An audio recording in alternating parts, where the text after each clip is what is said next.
Welcome back to Inside the Majors podcast. As it seems mandatory the last couple of months, I will start by an apology for this episode being a week or so late. Insert whatever excuse you would like in here.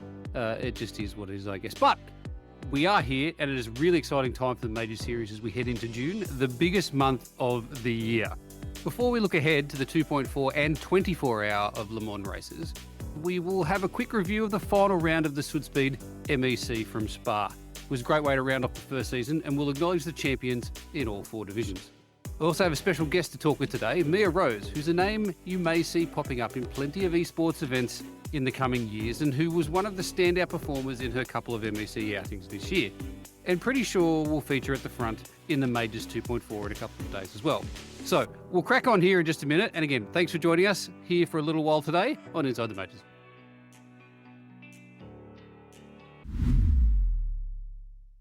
Been just over 2 weeks since the 2025 Sudspeed MEC concluded, the final race at Spa turning out to be wetter than we had originally anticipated. I guess that's when the iRacing's weather system got true to life, but it was a great race in all divisions throughout the 8 hours.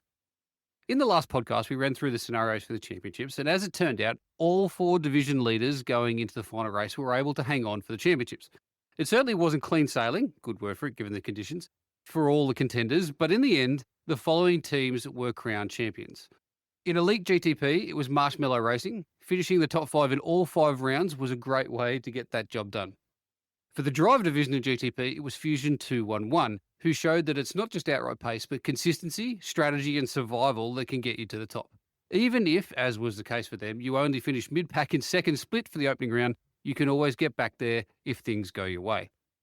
In the GT3 driver division, Delta V Racing 14 was the clear dominant force, having finished on the podium overall in class in all 5 rounds and scoring 490 out of a possible 500 points. So well done on being the benchmark to those guys. I'd like to give a special shout out in that division to Send It Racing, HES Racing Blue, and Impact Simsport Blue, who finished 3rd through 5th in that order, but each separated by only 1 point. And finally, to Pax Oceania Team Alpha, who held on for a 7-point win in the final standings for the sports division in GT3, despite a tough day at Spa. It was fortunate that their close rivals, Virtual Drivers by Go Setup, also had some issues that meant that they couldn't gain the few points that they needed to overhaul them for the win. As the series director for the Sudspeed MEC, I'd like to take a minute to also thank the volunteer stewards who helped with the live race control across the races. There was many that contributed to at least one race, and I could not have managed to have run it without you all. I'd like to especially acknowledge the help of Chief Steward Chris Sawalich, who was there for every single minute of the season to make sure that things ran smoothly, and we gave the best experience possible to the competitors. On the last podcast, we outlined some of the planned changes for 2026. So if you haven't listened to that, please go and do have a listen to know where we're thinking of taking the series next year. We will also, in the next week or so, be putting out a survey for competitors to fill out so we know what the thoughts are of the participants, and we can tailor the future to meet those wants and continue to grow the series. I will for sure bring to you all the results and trends from that survey in a couple of months' time, probably in the lead up to the MEC special event in September, where we will be trialling the changes that we plan for 2026. So that's the MEC into the books. Thank you again from me. And so after this quick break, we will welcome today's interview guest, Mia Rose. Hey, you know that guy who just before the green flag keys up his mic and asks, "Anybody got a setup?" Well, this is him. This is Adam, and hey, Adam needs some help. On the other hand, this guy over here, this is Steve. Steve is a solid racer and he knows his way around the garage. Steve's problem is time.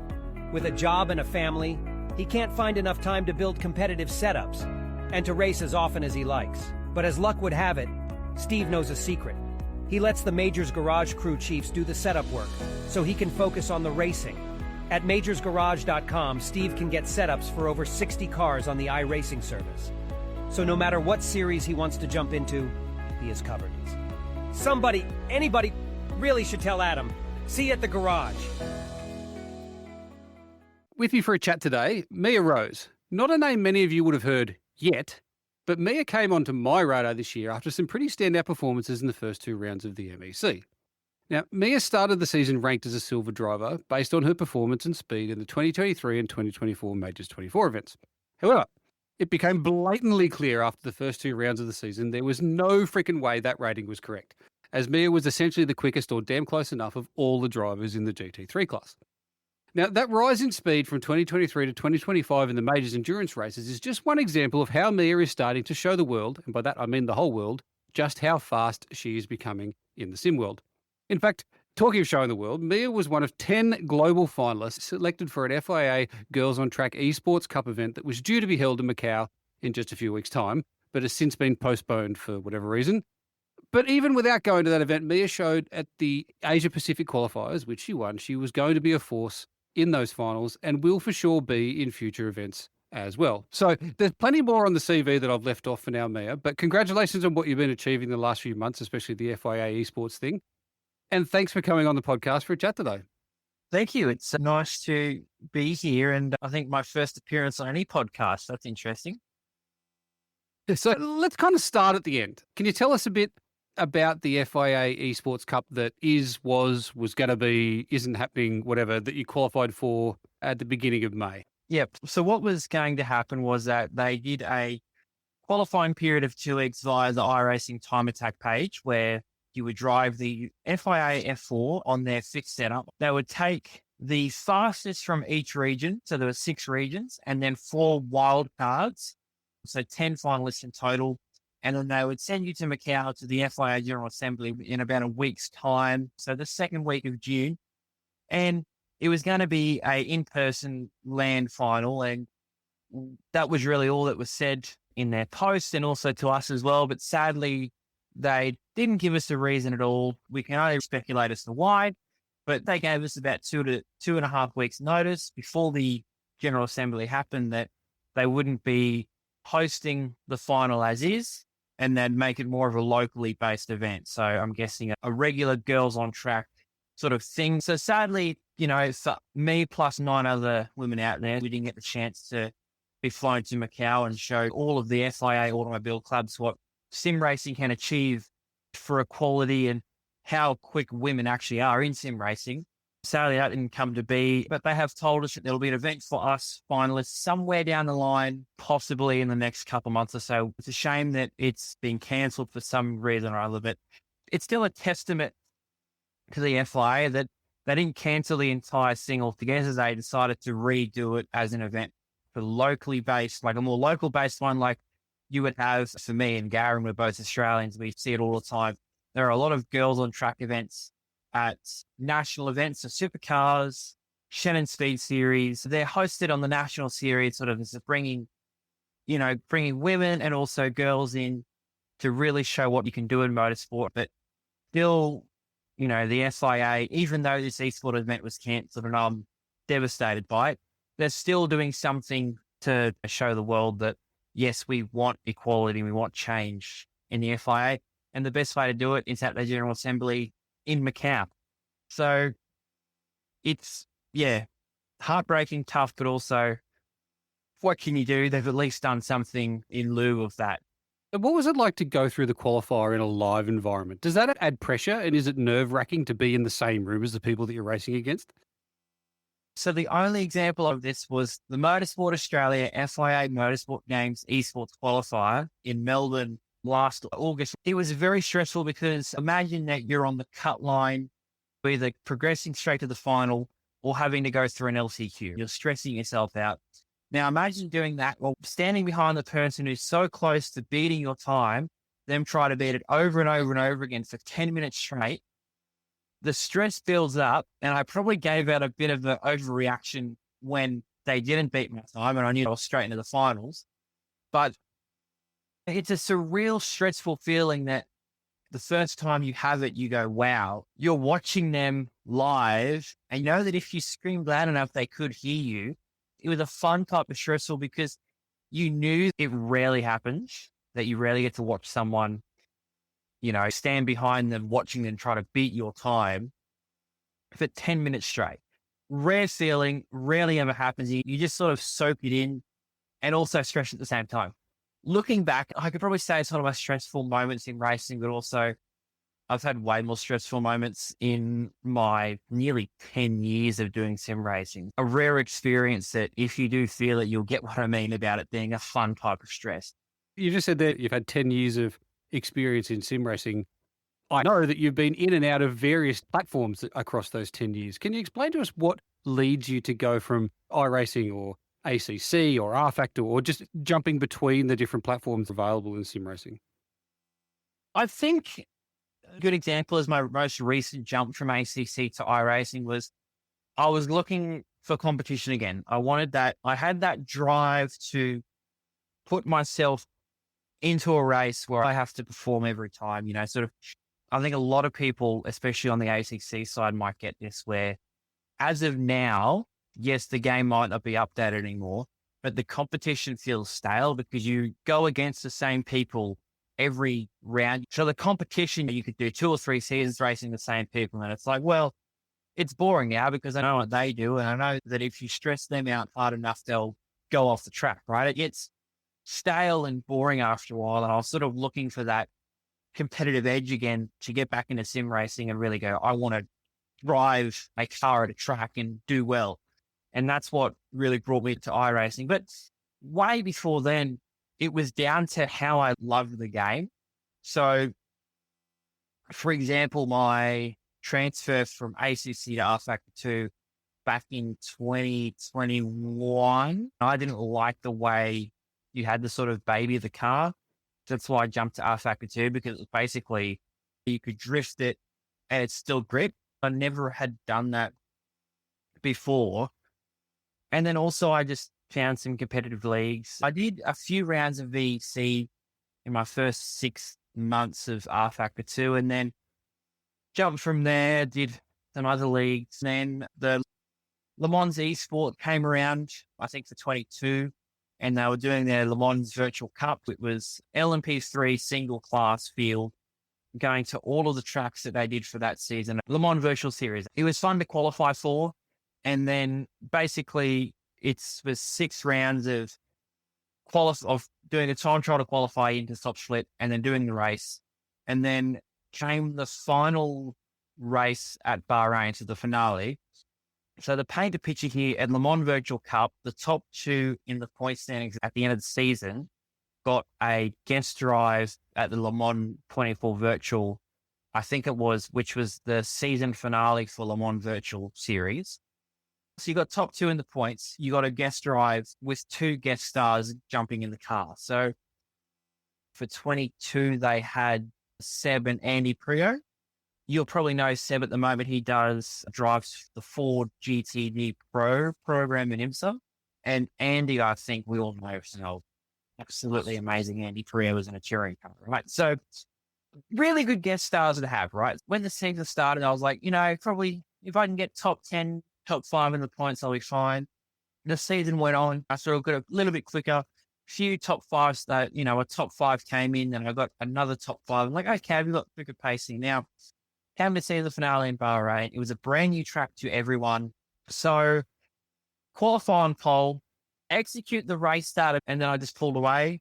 And then I think still to this day, I am the first woman to win in any Le Mans Virtual Series, either it be Virtual Cup, Virtual Series, or the Le Mans 24 Virtual. Big claim.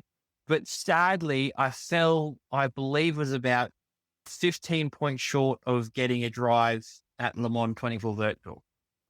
I tried to get a seat, tried about 3 different teams, didn't really succeed in it. So I had to step back and rethink it. And then the entire timeline basically went backwards. So time is a flat circle, they said. So I went from R Factor 2 back to ACC and then back to iRacing where I started about 6-7 years ago.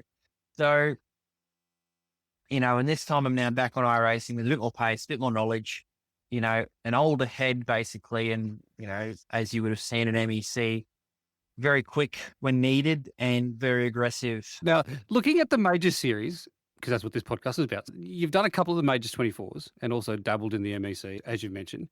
What brought you to the major series originally? Can you remember what was the first thing that brought you into a majors 24? Majors was around before I jumped ship from iRacing to ACC. So what's that, 2018, 2019.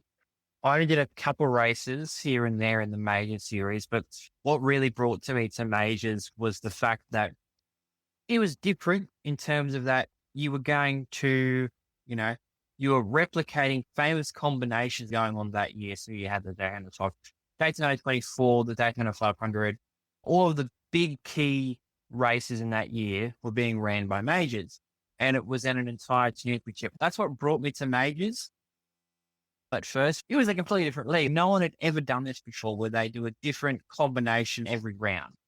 It really tested how versatile you were as a driver. It would always be the most versatile driver who would be the most consistent over every race and win the series. Simple as that. And then what brought me to MEC in the Majors 24 was that it was popular. It was a organized league that had been around for years. It was hosting a big race, a big draw card for a lot of people, and it was live stewarded with people who know what they're doing. So it just got more and more popular. MEC brought me there because STR wanted to do it, and I put my hand up. It was a really fun 2 races that we did. Sadly, we couldn't do any more, but it showed that the Majors 24 had a big enough following where people wanted to do a full endurance season before the Majors 24. The respectfulness in the field was pretty high. A couple of edge cases as usual, but it was a very gentlemanly series, but still competitive. So that's what really brought me to MEC and Majors, and also the Majors 24. Are there things you'd like to see done differently as far as the MEC is concerned? Obviously, you didn't get to do all 5 races, but having seen what it's about and knowing the Majors series ethos, is there anything you'd like to see done differently in the way that team series is put together? I think really what I would like is a calendar where, a track calendar where it's, about 6 races once a month, where it sort of takes from World Endurance Championship and IMSA in terms of track. So that's sort of one thing with the calendar. The second thing too is trying to open all combinations up to most of the classes. I heard in the season finale episode about GT3 getting an elite class, which is great. And that really grabs from the IMSA style where you've got 2 categories based on the same class, but they're different because of driver rating. And then also bringing an LMP2 category and making the max class for that driver, which is great because that also gets from the IMSA rulebook of we bring LMP2 in, but it's a Pro M class only, which is great because I really do think a lot of amateur type drivers in iRacing really need to try out the LMP2 because it's a great car. It's a really fun car. It's less deadly than the GTP and it's quicker than the GT3. And the tires is great. It can be tough on some people, but the LMP2 class, I think, was a really needed class in the race because it gave the GTPs more to do and more to think about. It gave the GT3s more to think about and also look in their mirrors for. And also it can liven up the race. Well, as far as drivers needing more to think about, you and I can have that argument on your second appearance on the podcast because I think some of them could probably have a little less to think about at times. Now, I mentioned in the podcast preview, June's a really exciting month for majors. It starts with the 2.4-hour races at Le Mans, which is this weekend, kind of a warm-up to the main event, if you like. And actually, I was looking through the entry list and I saw that you've entered in the Americans region as a non-season pass holder. How does a non-series regular approach that sort of race? What are you entering it for? I think for me, the biggest reason was that the entry was free. That's probably why a lot of people have joined their 2.4 this weekend because it's free entry. It's a 2.4-hour race, a great practice for the official 24 that's happening on the Global Endurance Tour. And also for the Majors 24, right? Great practice. It's free. It's a win-win for everyone involved, the league and the drivers. The way I sort of approach it, it's like any regular race in a sense that you practice the way you do, you qualify the way you want to. But I think the one thing is that in the race, you've got to think about, yes, racing someone really hard is great, but you got to remember that if you take them out, they're in a championship battle. You're sort of like an invite driver where you're there for the show, but you've got nothing else to really battle for outside of just what's happening in that race. So it's sort of, if you're an aggressive driver, you've got to think about, okay, if I be too aggressive with them and put them in the wall, I do get a race penalty, but they lose 100 points from their season, right? Which is not great. So you're currently sitting at close to the top of the pre-Q times, in fact, at the top for the LMP2 class. So is it all out for the win? Especially if it's only other ringers or non-championship people around you? Or is it more about trying to complete the whole race distance as a proper test for the 24 hours? I would probably say I'll have to see how it goes in terms of what the other pre-quali times are like. I probably would need to know who is going for points and who isn't, because then, for example, if we're in a three-way fight, I'm in the middle, person who's going for points in front of me, person who's not behind me, I would sort of rather think about defending the guy behind me than going for the one in front, because you go for the one in front and make a mistake and hit them off, they lose points. At least if you and the person behind you who are not fighting for points take each other out, nothing matters. You lose nothing, you gain nothing. You just get a bit cranky, yell at each other on the microphone, and then go on with the race as if nothing happened. So it's what happens going into the race to really determine how I'll approach the race, either it be all in or, use it as a test. But I think it's probably a bit of both at the moment. You go for the win, but also testing if the car in the center will go flat out for 2.4 hours, so then do it for 24 straight with the rain, with other drivers, and, and with some chaos probably involved in there too. So for anybody else that's a one-off entry to the major series in the 2.4, that's a great attitude to take in.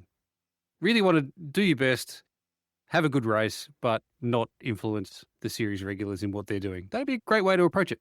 As far as the major series, the individual driver series is concerned, can we hope to see you back again for some other races this year, or maybe even as a full-time series contender in 2026?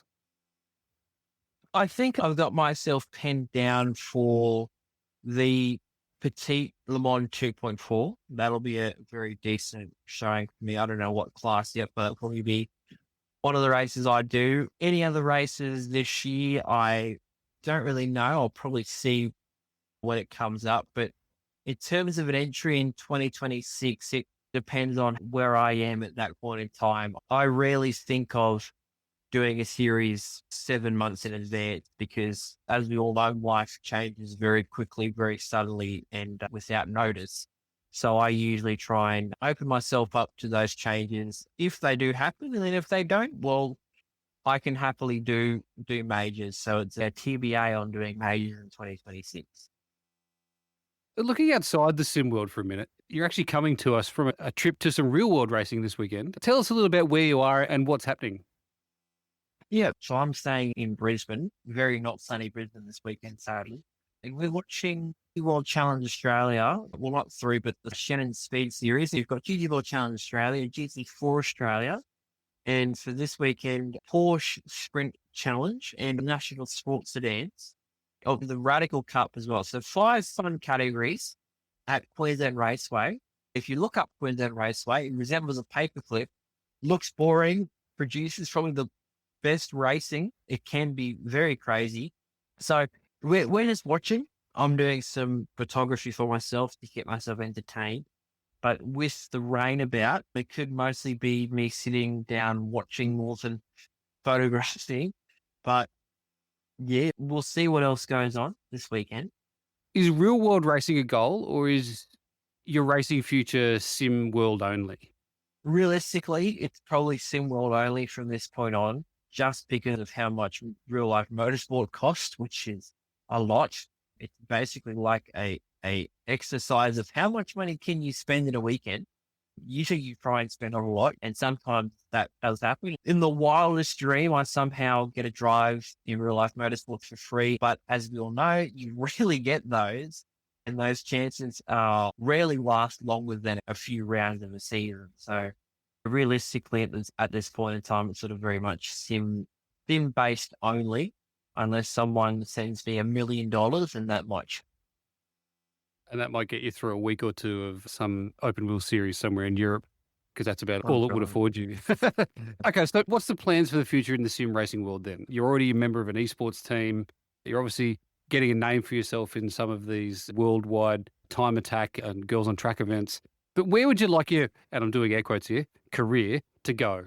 I think at this point, I would like for this to become an actual career in terms of that I get paid to do it, whether it be race or coach, but it becoming a paying job in the sense of that.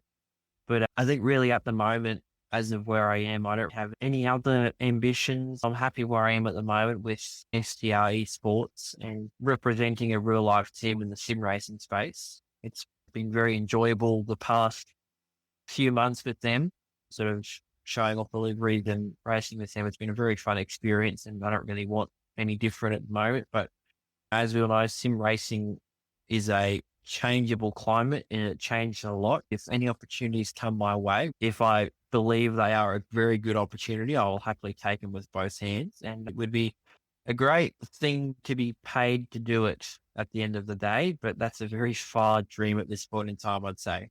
It'd certainly be great having you join us in the MEC already, and we're very keen to have you back again next season.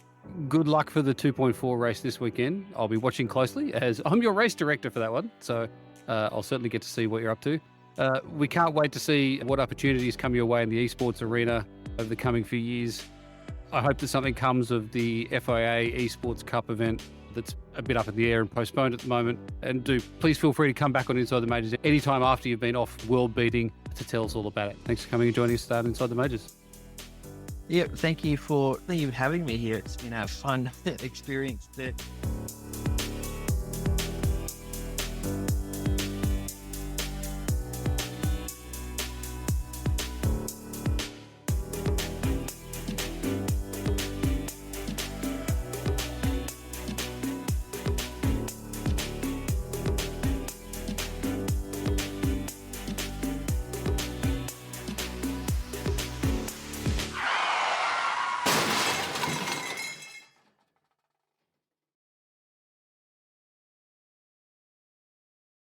So I think everybody would prefer a blob of green rather than a blob of red when looking at the radar. This is true. Many blobs of red. Many blobs of red. I don't like that.